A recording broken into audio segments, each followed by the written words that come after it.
Good evening, Bahamas. Coming up tonight in our news. The Minister of National Security defends the move to place 3 senior officers on leave. Persons waiting in long lines here at the passport office vent their frustrations.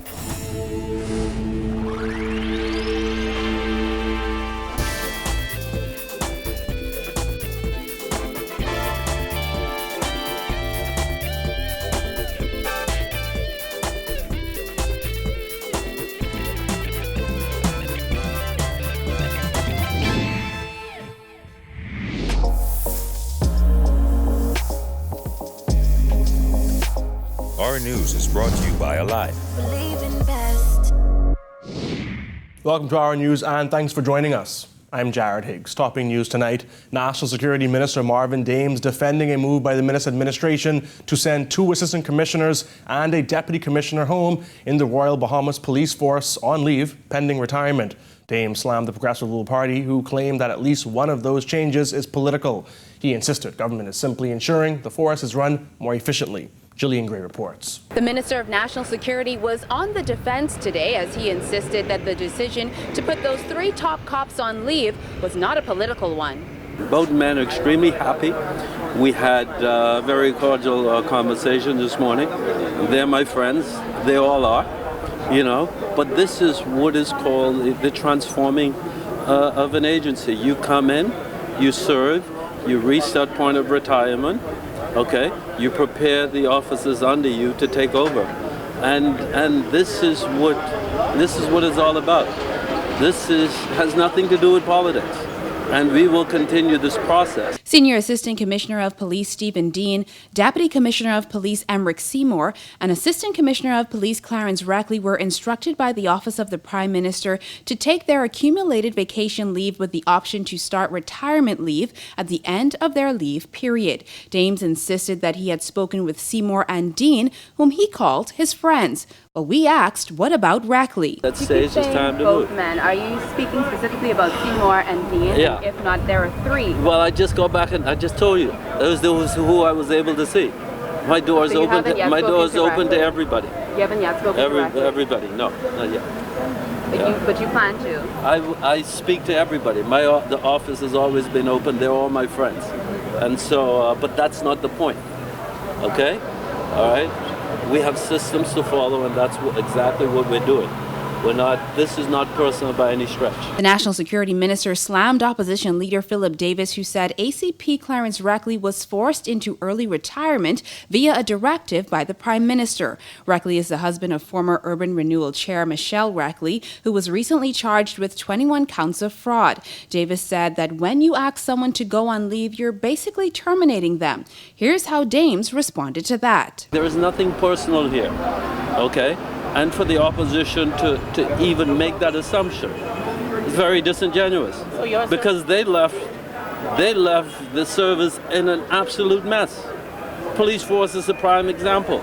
Okay, we have an obligation as leaders, all right, to make it right for future generations. Last May, a police force manpower audit revealed that senior command of the force was too top-heavy. However, Rackley was not set to retire until 2022. While Dame said many people in the force have up to 2 years leave saved up, he could not say if that was the case with Rackley. Our news understands that Rackley accumulated about 1 year of leave. Dames added that throughout the service, government has not been very effective in dealing with people who have reached retirement and not moved on. As the Deputy Commissioner of Police was among those asked to leave, Dames was questioned on when that post would be filled. There has been speculation that head of the Anti-Corruption Unit, Assistant Commissioner Paul Roll, was being considered for the Deputy Commissioner. It's too early to see where we are. We have a structure to which we have to adhere to, and we'll be adhering to that structure.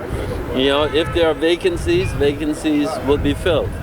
But these persons are currently transitioning on leave.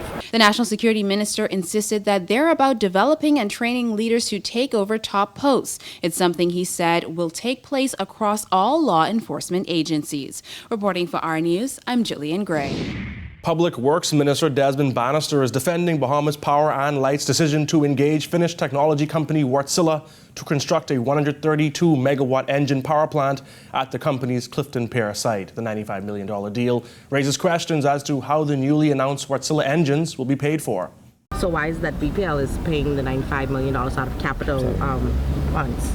There's a whole plan that BPL has that I'm sure the CEO and the chairman will be happy to share all the particulars with you, all of them. However, BPL CEO Whitney Hasty did not reveal specific details on how the plant would be paid for, except to say the money is coming from capital works that were deferred in favor of this new power generation.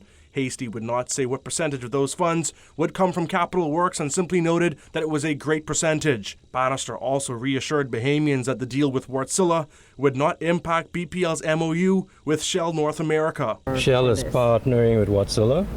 Anything that Shell does is complementary to Wärtsilä. They're complementary, they're working together. It's all being done in stages, and you're going to see it come together in a wonderful way. Bannister also addressed concerns expressed by Electrical Workers Union President Paul Maynard, who told Our News it would be a bloody day before the union he represents allows foreigners to run BPL's new plant. According to Wärtsilä's business development specialist Edmund Phillips, all works will be managed by Wärtsilä and local staff will be used where applicable. The Public Works Minister says the generators will be here in a matter of months and there will be a significant learning curve. We have to be able to put that in place and utilize the people who know how to do it. Now, that doesn't mean that our people don't have the ability to learn, but this is something, these generators are going to be here next month. Okay? And the Bahamian people have demanded of us a certain level of excellence, a certain high standards in generation.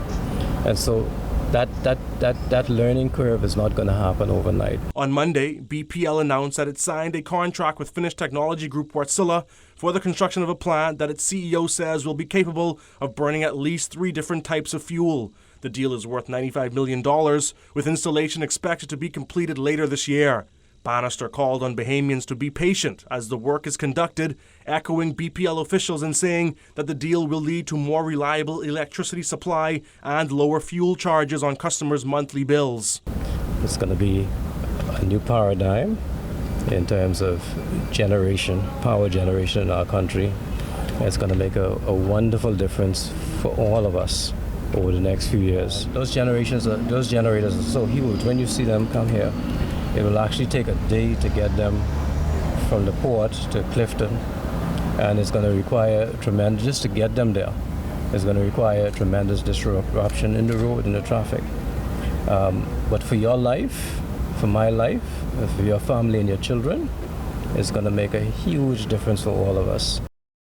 Bannister also told reporters today that the findings of an investigation into 3 fires that damaged generators at the company's Clifton Pier power plant will be released when they are available. His comments come days after BPL CEO Whitney Hasty deferred questions related to the investigation to the Public Works Minister. As soon as we are able to, we're going to let you know what the plan, what the sources are. Okay? There are some matters, the F&M government is the government of transparency. And there's some matters that I cannot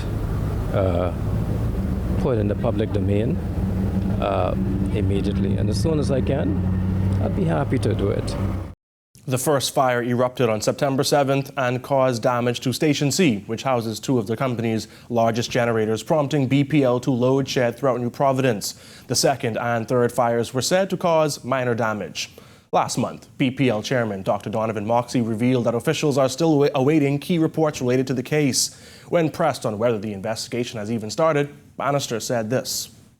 I think all of you all are aware of what has been done in terms of investigation. So you know that just as well as I do. When do we expect them? As soon as I'm able to do that. And I'm not mincing my words because it's important for me to do it properly. Okay, and it's important for when any results are released, it's important for everything to be in place. Bahamians and visitors coming together in Pompey Square today to kick off the Lenten season with an Ash Wednesday service. Christchurch Cathedral decided to take this tradition, which includes marking ashes in the shape of a cross on the forehead, outdoors this year. Kyle Joaquin has more.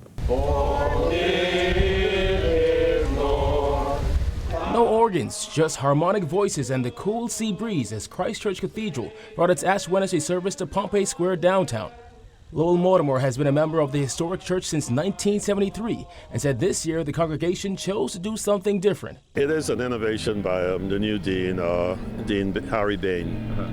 And he thought that because Cathedral doesn't have a neighborhood, so to speak, that Cathedral should do more outreach for the stores downtown, tourists and so forth. And that landed the congregation outdoors. And it wasn't just them taking part in the service. Tourists stopped in as well, like this couple visiting from Michigan. We just came downtown for the day and saw the sign posted that there was ashes and outdoor ceremony. So we're like, it's Ash Wednesday, so. Yeah. And we were just saying how nice this is to be able to enjoy this outside and, in the Bahamas, right? During his charge, Father Brighton Ward urged those in attendance to use the 40 days as a moment to draw closer to God. One thing we are certain of once we're born, and that's that we will die. And so while we are here and using the time that God has given us, let us respond to his call by living a life of faith, by increasing our prayer life, by increasing the means in which we encourage one another on a daily basis. Ash Wednesday marks the first day of Lent, usually a time of inner reflection and personal sacrifice. The practice includes wearing ashes on the forehead. The ashes symbolize the dust from which God made his people. For Our News, I'm Kyle Joaquin. Still to come on Our News, long lines at the passport office leave applicants fuming. Stay tuned.